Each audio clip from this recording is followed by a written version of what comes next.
오늘 함께 읽을 성경 말씀은 창세기 8장 20절에서 22절까지 말씀을 함께 읽도록 하겠습니다. 구약 성경 10페이지입니다. 창세기 8장 20절에서 22절까지 말씀을 제가 읽도록 하겠습니다. 노아가 여호와께 제단을 쌓고 모든 정결한 짐승과 모든 정결한 새 중에서 제물을 취하여 번제로 제단에 드렸더니 여호와께서 그 향기를 받으시고 그 중심에 이르시되 내가 다시는 사람으로 말미암아 땅을 저주하지 아니하리니 이는 사람의 마음이 계획하는 바가 어려서부터 악함이라. 내가 전에 행한 것 같이 모든 생물을 다시 멸하지 아니하리니 땅이 있을 동안에는 심음과 거둠과 추위와 더위와 여름과 겨울과 낮과 밤이 쉬지 아니하리라. 아멘. 우리 수요 예배의 자리에 함께 하시는 우리 성도님들을 환영하고 축복합니다. 오늘 우리가 영상으로 예배를 드리게 되었지만 오늘도 하나님께서 우리에게 말씀하시고 은혜 내려주실 줄 믿습니다. 몇 년 전에 제가 그리스로 단기 봉사를, 단기 선교를 다녀왔습니다.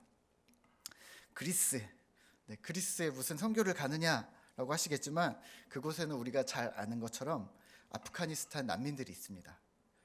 세계적으로 흩어져 있는 아프가니스탄 난민들이 250만 명 정도가 있습니다. 엄청 많은 숫자죠. 그리고 그리스에는 약 13만 명 정도의 난민이 있는 것으로 추정하고 있습니다.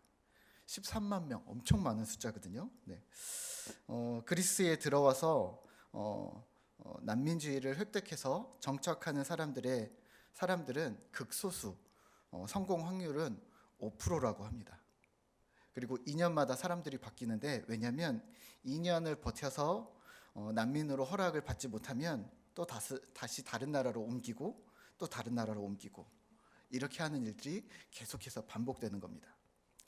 레퓨지 센터에는 이미 자리가 없고 교육은커녕 식량 같은 의식주 문제조차 해결이 안 돼서 결국 남자들은 허드렛 일을 하거나 그것도 어려운 여자나 어린이들은 무료 급식소에서 제공하는 하루 한 끼 식사로 살고 있었습니다.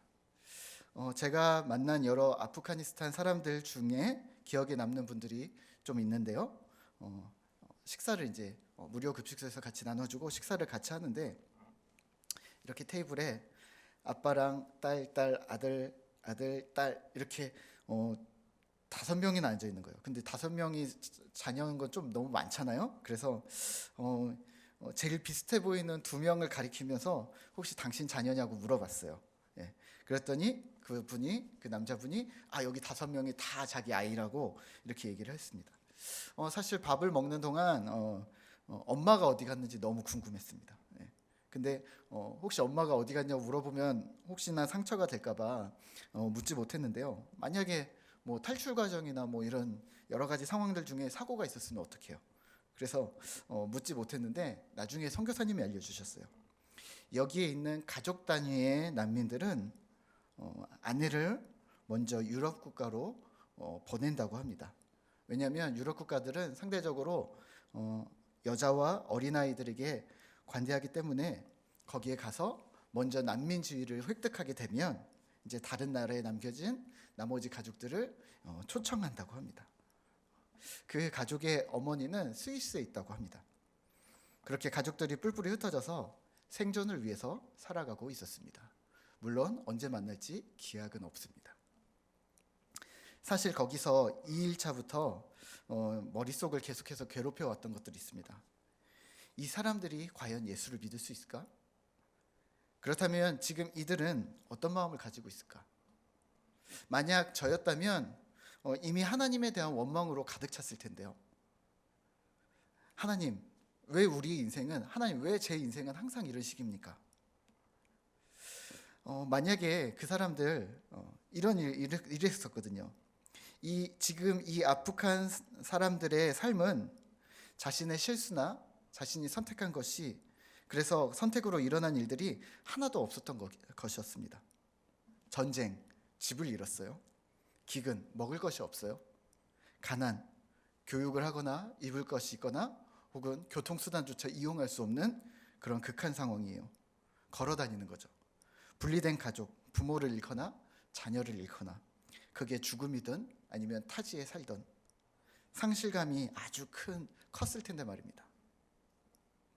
사실 이 중에 우리한테 하나만 있어도 어렵고 힘든 일을 아프간 난민들은 몇 가지씩 가지고 있었습니다. 한 번은 판자를 주워다가 이렇게 칸막이만 만들어 놓은 전기도 물도 안 나오는 그들의 숙소를 나름 숙소라고 부르는 곳에 방문한 적이 있습니다. 거기서 목사님들과 함께 또 선교팀과 함께 좋으신 하나님을 영어로 찬양해 주었는데요. 그 찬양을 부르면서 정말 미안하고 죄송했습니다. 과연 이들에게 하나님이 좋으신 하나님이 맞을까? 내가 부르는 이 좋으신 하나님, 이 좋으신 하나님이라는 이 찬양의 고백을, 이 복음을 이 사람들이 동의할 수 있을까? 이 어려움 중에서도 생존을 위협받는 이 사람들에게 하나님은 혹여 이해할 수 없는 분은 아닐까? 라는 이러한 고민들이 제 머릿속을 엄청 괴롭혔습니다. 사실 우리는 이해할 수 없는 상황 속에서 하나님을 바라봐야 한다고 배웠습니다. 우리도 삶의 매 순간 속에서 이해할 수 없는 일들을 수없이 경험합니다. 물론 나라를 잃은 난민과 같은 극한 상황은 아니지만 삶의 순간들, 직장에서, 가정에서, 교회, 특히 요즘 우리의 모든 시선을 빼앗고 있는 코로나19 같은 이해할 수 없는 상황들을 우리는 경험하고 있습니다.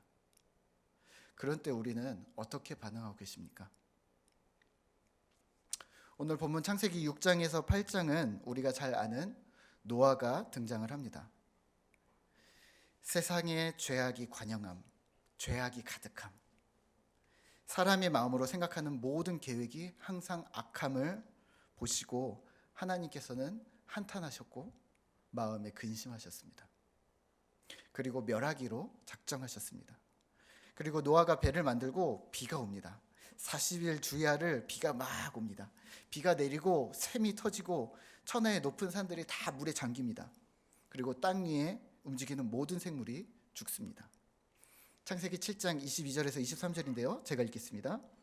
육지에 있어 그 코에 생명의 기운에 숨이 있는 것은 다 죽었더라.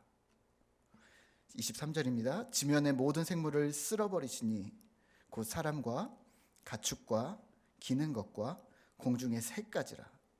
이들은 땅에서 쓸어버림을 당하였을 때 오직 노아와 그와 함께 방주에 있던 자들만 남았더라. 아멘. 질문 하나 드릴까요? 노아가 방주 배 안에서 거의 1년을 있었습니다. 물이 빠질 때까지요. 무슨 생각을 했을까요?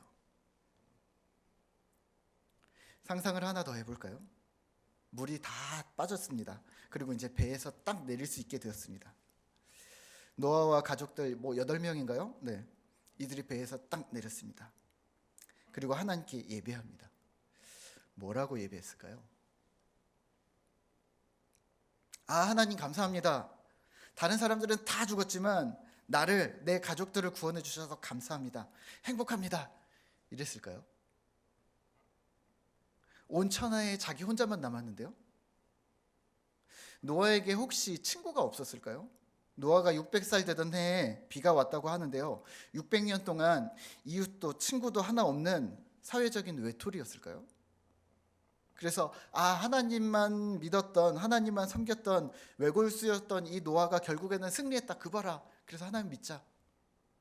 이런 스토리를 생각하고 계십니까? 절대 아닐 것 같은데요. 모르긴 몰라도 노아는 뱃속에서, 방주 속에서 1년 동안 이 사건을, 이 심판을 곱씹지 않았을까 합니다. 하나님께 수없이 질문을 던졌을 겁니다.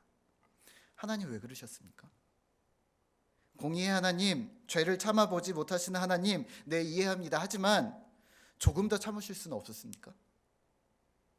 사람뿐 아니라 온 세상에 생명 있는 모든 것이 전멸했습니다. 그러면 죄가 없어집니까? 그게 최선입니까? 이해할 수 없는 상황 속에서 하나님께 질문했던 노아에게 하나님은 뭐라고 대답하셨을까요? 노 코멘트. 하나님은 그 질문에 대답하지 않으셨습니다. 사실 우리가 하나님께 던지는 수없이 많은 왜라는 질문에 하나님은 구구절절히 설명하시지 않으십니다. 왜냐하면 하나님은 우리가 고백하듯이 우리의 주인이시기 때문입니다. 복음서에 무익한 종의 비유가 나오죠. 주인이 종에게 밭을 가려고 합니다. 밭 가라. 종이 왜요? 하고 묻습니다. 주인이 대답합니다. 네가 이 밭을 잘 갈아야 우리가 나중에 곡식을 얻고 그래서 너와 우리 가족이 잘 먹고 살 수 있어. 힘든데 지금 굳이 해야 합니까? 지금 저 피곤한데요. 왜 꼭 지금 하라고 합니까? 그러자 주인이 또 이렇게 얘기합니다. 그래, 네가 힘든 걸 알지만 네가 더 힘을 내줬으면 좋겠다. 네가 지금 안 하면 일정에 차질이 생기고 누가 해야 되고 뒷사람이 어려워지고. 이게 주인과 종의 대화입니까? 아니죠.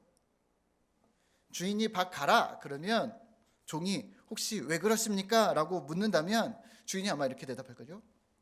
그냥 시키는 대로 해. 나중에 알게 될 거야.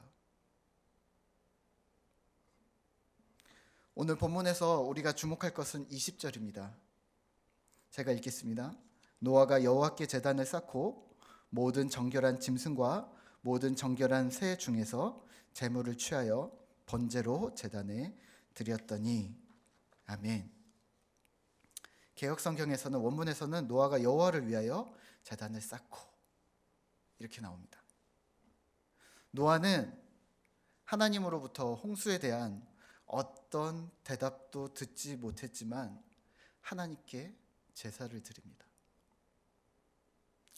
우리의 머리와 지식으로 이해할 수 없는 상황에서도 하나님께 예배하는 것, 이것이 무엇을 의미할까요?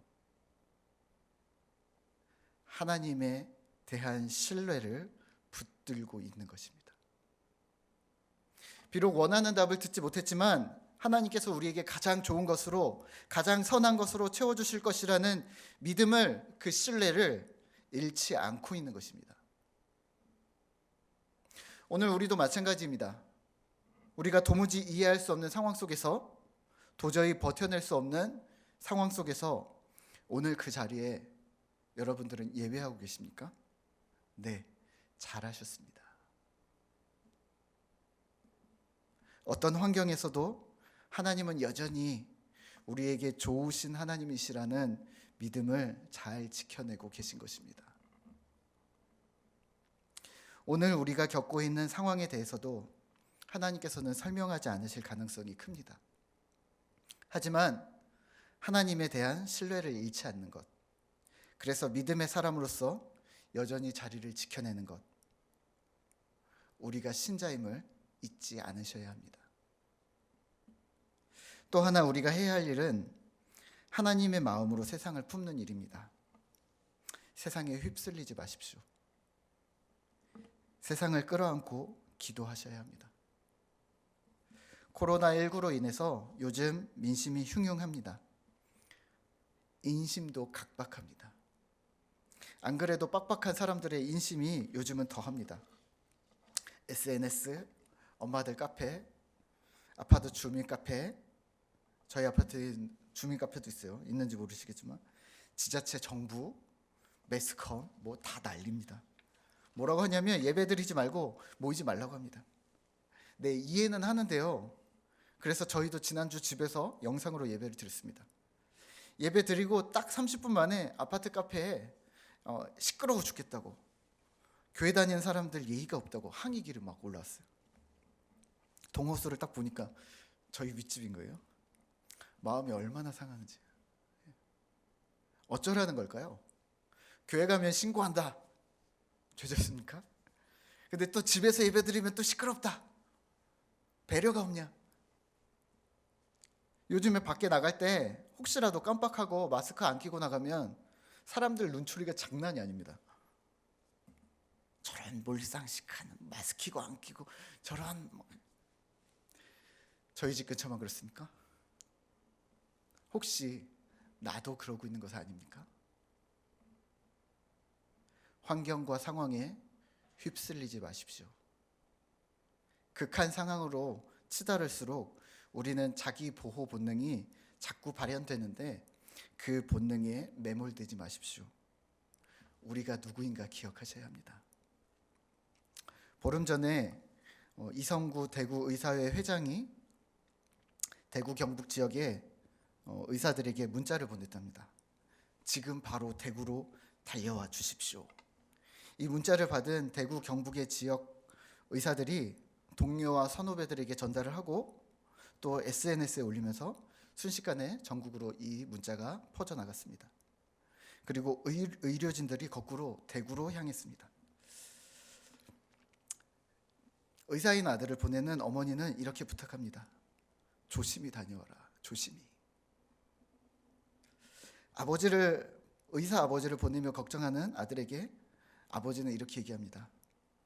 나도 겁이 나지만 의사가 환자를 버릴 순 없잖니? 그의 아내는 그의 결심을 이해하고 응원합니다. 한 여자 의사분은 딸이 걱정할까 봐 말도 못하고 몰래 지원했습니다. 의사, 간호사, 임상병리사, 행정직 등 59명밖에 안 됐었던 약 60명분이었던 의료 인력이 2월 26일 오전 기준으로 205명, 거의 4배에 가까운 숫자가 전국 각지에서 물품을 보내고 성금을 보내고 오늘 뉴스에서는 혈액이 모자른다고 해서 헌혈을 합니다. 어려운 상황과 환경에 매몰되지 않고 누군가는 본능에 거스르는 일을 하고 있습니다. 오늘 우리는요, 무엇에 집중하고 계십니까? 나는 누군데요? 우리가 신자임을 기억하셔야 합니다. 고통받고 있는 우리 민족에게 하나님 은혜를 내려주십시오. 온 세상이 이 질병으로 인해 정신을 못 차리고 있는데 주님 긍휼히 여겨주십시오. 세상을 품는 일들을 함께 하셔야 합니다. 오늘도 주님을 바라보고 세상을 품는 우리 하늘빛 우리 교회 성도님들 되시기를 바랍니다. 제가 함께 잠깐 기도하도록 하겠습니다. 하나님 감사합니다. 연약하고 부족한 우리들에게 힘을 주시고 이 상황들을 잘 견뎌낼 수 있도록 은혜를 더하여 주시옵소서. 어떤 상황에도 불구하고 하나님을 바라봐야 된다고 주님 말씀하셨는데 하나님, 우리가 하나님을 향한 신뢰를 잃지 않도록 주님 도와주시고 또 세상을 품는 일들을 우리가 해나갈 수 있도록 주님 도와주시옵소서. 하나님, 우리를 보호하고 아끼려는 그러한 본능을 거슬러 세상을 품고 세상을 사랑하고 하나님의 눈으로 이 땅을 품는 신실한 주의 백성들이 되도록 주님 도와주시고 이 코로나19로 인해서 고통받고 있는 우리 대한민국과 또 전 세계를 주님께서 기억하여 주셔서 온 세계가 이 어려움 가운데 잘 해결을 받는 귀한 역사가 있어지도록 주님 도와주시옵소서. 주께서 우리 가운데 함께 하심을 찬양하며 예수님의 이름으로 기도합니다. 아멘. 이어서 함께 같이 기도 제목으로 기도하도록 하겠습니다.